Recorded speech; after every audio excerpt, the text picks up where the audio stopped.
नमस्कार दोस्तों, study IQ point YouTube channel पर एक बार फिर से आप सभी का स्वागत है। आज मैं आप सभी के लिए एक और लेटेस्ट अपडेट लेकर आया हूँ। एनपीसीएल काकरापार गुजरात साइट की जो वैकेंसी है उसका डिटेल नोटिफिकेशन भी जारी कर दिया गया है। तो जैसा कि आप सभी को पता है, शॉर्ट नोटिफिकेशन तो पहले ही जारी कर दिया गया था, अब डिटेल नोटिफिकेशन जारी कर दिया गया है। तो चलिए देखते हैं। सबसे पहले nuclear power corporation of India limited, a government of India enterprises, Kakrapar Gujarat site. उसके बाद में opening date for submission of online application. तो आपकी जो ऑनलाइन एप्लीकेशन की जो स्टार्टिंग डेट रखी गई है वो 6 दिसंबर 2022 10 बजे से है। Closing date for submission of online application, और जो ऑनलाइन एप्लीकेशन की लास्ट डेट है वो 5 जनवरी 2023 तक 16 बजे तक यानी 4 बजे तक रखी गई है। उसके बाद में देखते हैं वैकेंसी की डिटेल। तो सबसे पहले scientific assistant C safety supervisor, तो इसके लिए 2 पोस्ट हैं। उसके बाद में scientific assistant B diploma holders in civil engineering, इसके लिए भी 2 वैकेंसी है। उसके बाद में देखते हैं assistant category first diploma holder in civil engineering के लिए। मैकेनिकल के लिए 21 पोस्ट है। इलेक्ट्रिकल के लिए 13 वैकेंसी है। इंस्ट्रूमेंट के लिए 4, इलेक्ट्रॉनिक्स के लिए भी 13 वैकेंसी है। केमिकल के लिए 8 वैकेंसी है। उसके बाद में scientific assistant category first science graduate के लिए केमिस्ट्री में 3 वैकेंसी है, फिजिक्स के लिए 6 वैकेंसी है। उसके बाद में देखते हैं प्लांट ऑपरेटर। तो प्लांट ऑपरेटर के लिए टोटल 59 वैकेंसी रखी गई है। उसके बाद में टेक्नीशियन कैटेगरी सेकंड मेंटेनर के लिए फिटर की है 31 वैकेंसी, इलेक्ट्रीशियन की है 12 वैकेंसी है, इलेक्ट्रॉनिक्स के लिए भी 12, इंस्ट्रूमेंटेशन के लिए 4 वैकेंसी, वेल्डर के लिए 1, मशीनिस्ट के लिए 6, टर्नर के लिए 5 है, एसी मैकेनिकल के लिए 2 वैकेंसी है। उसके बाद में नर्स नर्स ग्रेड ए के लिए फीमेल के लिए 2 और मेल कैंडिडेट के लिए ए वैकेंसी है। उसके बाद में फार्मासिस्ट बी के लिए ए वैकेंसी है। असिस्टेंट ग्रेड फर्स्ट के लिए 12 वैकेंसी है। Assistant grade first F and A के लिए 7 वैकेंसी है। Assistant grade first C and M के लिए 5 वैकेंसी है। स्टेनो ग्रेड फर्स्ट के लिए 11 वैकेंसी है। और टोटल आपकी वैकेंसी है 243 वैकेंसी है, देख लीजिए। उसके बाद में देखते हैं, ये आपके पोस्ट का कोड दे रखा है। ये उसके बाद में जो आपके कौन सी ट्रेड अलाउ है ये आप डिटेल यहाँ पर देख सकते हैं। तो फिटर के लिए फिटर होना जरूरी है आईटीआई में। उसके बाद में इलेक्ट्रीशियन, तो इलेक्ट्रीशियन के लिए देख लीजिए आप, इलेक्ट्रीशियन अलाउ है। ये जो आपकी डिटेल दे रखी है वो टेक्नीशियन कैटेगरी सेकंड के लिए है। तो उसके बाद में इलेक्ट्रॉनिक्स के लिए इलेक्ट्रॉनिक्स, उसके बाद में मैकेनिक इंडस्ट्रियल इलेक्ट्रॉनिक्स एवं इंफॉर्मेशन टेक्नोलॉजी एवं इलेक्ट्रॉनिक सिस्टम मेंटेनेंस, और उसके बाद में टेक्नीशियन पावर इलेक्ट्रॉनिक सिस्टम, ये चारों अलाउ है इलेक्ट्रॉनिक्स के लिए। उसके बाद में इंस्ट्रूमेंटेशन के लिए इंस्ट्रूमेंट मैकेनिक है, और उसके बाद में इंस्ट्रूमेंट मैकेनिक पावर प्लांट, ये दोनों अलाउ हैं। वेल्डर के लिए ओनली वेल्डर अलाउ है। मशीनिस्ट के लिए मशीनिस्ट अलाउ है। टर्नर के लिए टर्नर। उसके बाद में एसी मैकेनिक के लिए refrigeration and cooling conditioning mechanic. उसके बाद में अगला है central air conditioning plant mechanic, mechanic refrigeration air conditioning है, refrigeration and air conditioning technician, ये चारों एसी मैकेनिक के लिए अलाउ है। उसके बाद में ये आपकी जो नेक्स्ट है वो साइंटिफिक असिस्टेंट सेफ्टी सुपरवाइजर के लिए है। सेफ्टी में scientific assistant B diploma holder in civil engineering में सिविल अलाउ है। उसके बाद में scientific assistant category first diploma holder in engineering में मैकेनिकल इलेक्ट्रिकल इंस्ट्रूमेंटेशन एवं इलेक्ट्रॉनिक्स है। उसके बाद में नेक्स्ट है scientific assistant first science graduate में केमिस्ट्री में फिजिक्स है। प्लांट ऑपरेटर, ये देख सकते हो आप। उसके बाद में आपकी एसेंशियल क्वालिफिकेशन एंड एक्सपीरियंस, आपकी जो एजुकेशनल क्वालिफिकेशन एंड एक्सपीरियंस है इसमें है scientific assistant C safety supervisor के लिए देख लीजिए minimum 50% marks in diploma in engineering and BSc, and उसके बाद में 1 year diploma certificate in industrial safety, and candidate should have 4 year of relevant experience after obtaining requisite qualification. तो यहाँ पर आपकी इसकी 3 योग्यता दे रखी है। सबसे पहले तो आपके पास diploma in engineering and BSc होना चाहिए। उसके बाद है 1 ईयर डिप्लोमा जो सेफ्टी इंडस्ट्रियल में जो सर्टिफिकेट होता है वो होना चाहिए, एवं आपको 4 ईयर का एक्सपीरियंस होना चाहिए। उसके बाद में दे रखा है 2 year diploma in engineering through lateral entry to second year after HSC approved by ACT, candidate with diploma holder lateral entry to second year diploma after 10th SSC plus ITI should not be allowed. तो यहाँ पर बताया गया कि आपके जो 2 year का diploma है जो आपने 12th के बाद में किया है वो तो अलाउ है, लेकिन जैसे 10th के बाद में ITI और उसके बाद में लेटरल एंट्री से सेकेंड ईयर के बाद में डिप्लोमा किया है वो अलाउ नहीं है, तो यहाँ पर ये बताया गया है।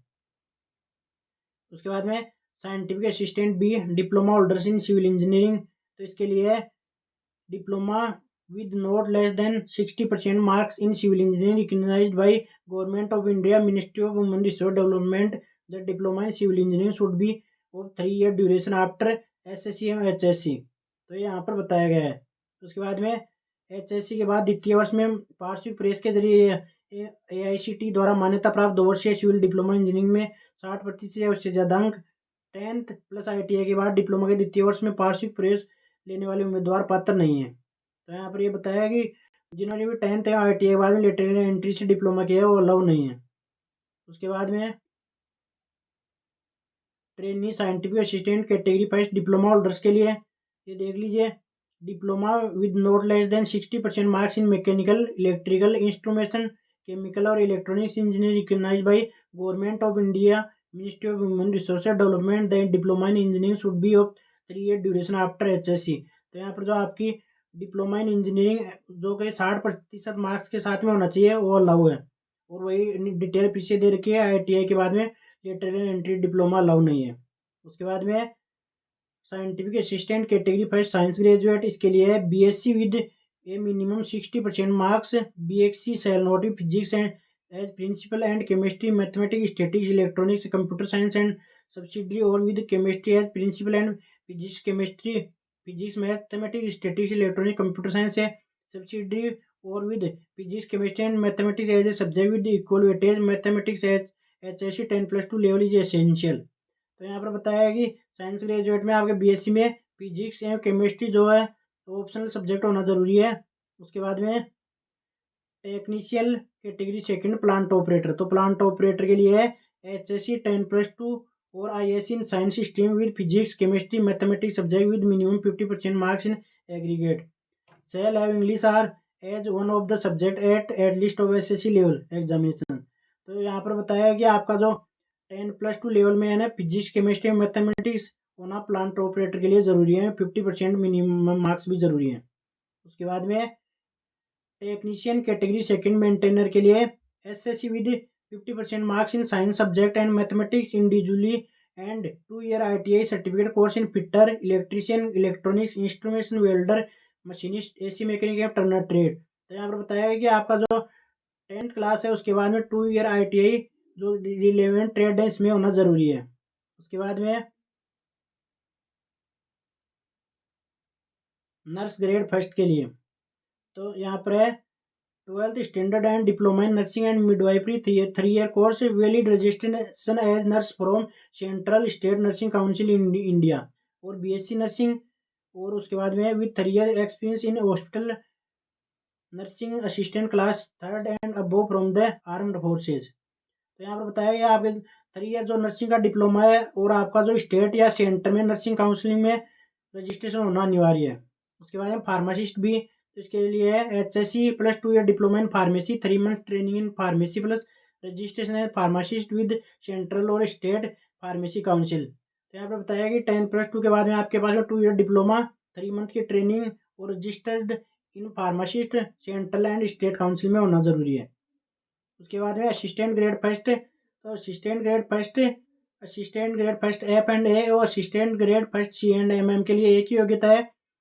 तो essential requirement for skill test है, टाइप राइटिंग टेस्ट होगा, a speed of 30 word per minute in English, type on PC, computer proficiency test है, candidate should have passed a certificate course of duration of not less than 6 months on MS window operating system, desktop application such as MS office, word, excel, access and power point, email management and internet surfing में। तो ये आपके पास योग्यता होना जरूरी है। उसके बाद स्टेनो को है, तो स्टेनो में देख लीजिए a speed of 80 word per minute in English stenography, a speed of 40 word per minute in English typing on PC।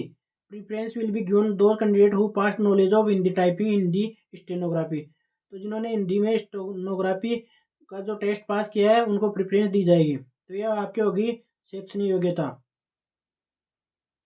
उसके बाद में relaxation of project affected person, तो ये इन्होंने ये डिटेल दे रखी है, ये देख लीजिए एक बार। उसके बाद में आयु सीमा, तो यहाँ पर देख लीजिए scientific assistant C safety supervisor के लिए 18 से 35 वर्ष है।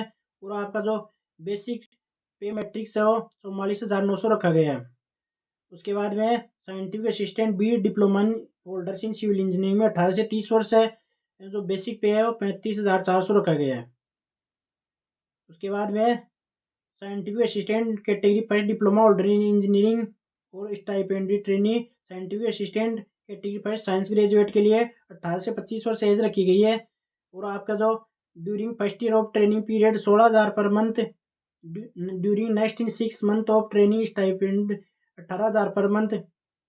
और उसके बाद में after successful completion of training the trainee are likely to be considered for appointment to the post of scientific assistant B in the pay level of 35,400 in level 6 revise pay structure pay matrix under rule 2016 allowance as admissible for time to time additional increment. तो यहाँ पर बताया गया आपको जो 1.5 साल के लिए आपको प्रोबेशनरी ट्रेनिंग रखा जाएगा और उसके बाद में जो आपका मूल वेतन है वो मिलने लगेगा।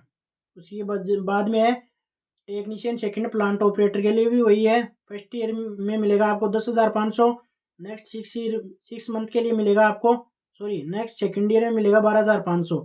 उसके बाद में आपको 21,700 रुपये दिए जाएंगे। उसके बाद नर्स ग्रेड फर्स्ट के लिए 44,900, फार्मासिस्ट बी के लिए देख लीजिए 18 से 25 वर्ष है 29,200, assistant grade first F and A, assistant grade first C and M की और स्टेनो ग्रेड के लिए 21 से 28 वर्ष है। पे मैट्रिक्स है 25,500 रुपये। तो ये आपका हो गया। उसके बाद में देख लीजिए मैक्सिमम एज में जो आपको रिलैक्सेशन दिया गया है कैटेगरीज वाइज देख सकते हैं।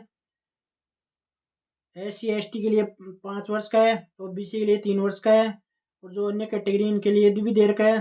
तो ये आपके मैक्सिमम एज में रिलैक्सेशन हो गया।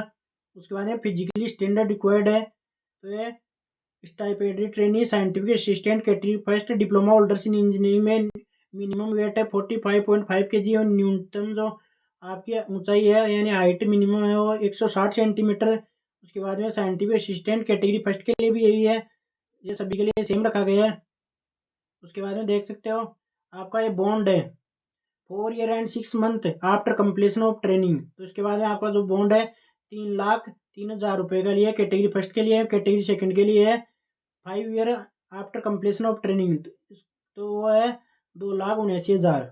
इसके बाद में सिलेक्शन प्रोसेस, तो ये सिलेक्शन प्रोसेस देख लीजिए scientific assistant C safety supervisor, scientific assistant B diploma holders in civil engineering और scientific assistant category first diploma holders in engineering and उसके बाद scientific assistant first science graduate. ये चारों के लिए एक ही सिलेक्शन प्रोसेस है। रिटन एग्जामिनेशन होगा आपका, उसके बाद में होगा personal interview. The written examination will be OMR based और कंप्यूटर बेस्ड CBT। तो यहाँ आपके जो आपका रिटन एग्जामिनेशन है OMR बेस्ड भी हो सकता है, कंप्यूटर बेस्ड CBT भी हो सकता है। उसके बाद नेक्स्ट कैटेगरी है technician category first plant operator के लिए written examination preliminary test plus advance test होगा। उसके बाद the written examination will be OMR based और कंप्यूटर बेस्ड, तो ये दोनों हो सकते हैं। उसके बाद में technician category second maintainer nurse A, pharmacist B, assistant grade first HR, assistant grade first F and A, assistant grade C&MM steno grade, इनके सभी के लिए रखी गई है written examination preliminary test plus advance test plus skill test. यहाँ पर ये 3 प्रोसेस रखी गई है और वही दे रखा है कि the written examination will be OMR based और CBT बेस्ड। उसके बाद में है तो यहाँ पर आपके एग्जामिनेशन की जो प्रोबेबिलिटी मंथ है वो भी दे रखा है। ऑनलाइन परीक्षा संभवतः फरवरी 2023 माह में आयोजित की जाएगी। तो ये देख लीजिए लिखित परीक्षा की नियत तिथि समय स्थान प्रवेश पत्र में उपलब्ध होगी। लिखित परीक्षा में भाग लेने के लिए स्क्रीन इन किए गए उम्मीदवारों के प्रवेश पत्र डाउनलोड किए जाने के लिए वेबसाइट पर उपलब्ध कराए जाएंगे। स्क्रीन इन किए गए उम्मीदवारों को ईमेल SMS भी भेजे जाएंगे। तो यहाँ पर ये बता रखा है। और आपकी जो कौशल परीक्षा कब होगी, दस्तावेज सत्यापन, ये भी आपको जैसे मई 2023 माह में सूरत में आयोजित की जाएगी। ये भी आपको प्रोबेबली डेट दे रखी है, ये देख लीजिए। उसके बाद में जो लिखित परीक्षा का पैटर्न है वो देख लीजिए। पार्ट फर्स्ट है उसमें इंग्लिश है, जनरल अवेयरनेस है, क्वांटिटेटिव एप्टीट्यूड है, तीनों में 20-20 क्वेश्चन है। और जो आपका पार्ट सेकंड है उसमें रिस्पेक्टिव डिसिप्लिन आपकी ट्रेड के अनुसार 60 क्वेश्चन इसमें आएंगे। तो टोटल 120 क्वेश्चन होंगे। 2 आवर का टाइम है और मल्टीपल चॉइस पेपर होगा। उसके बाद में साक्षात्कार का दे रखा है।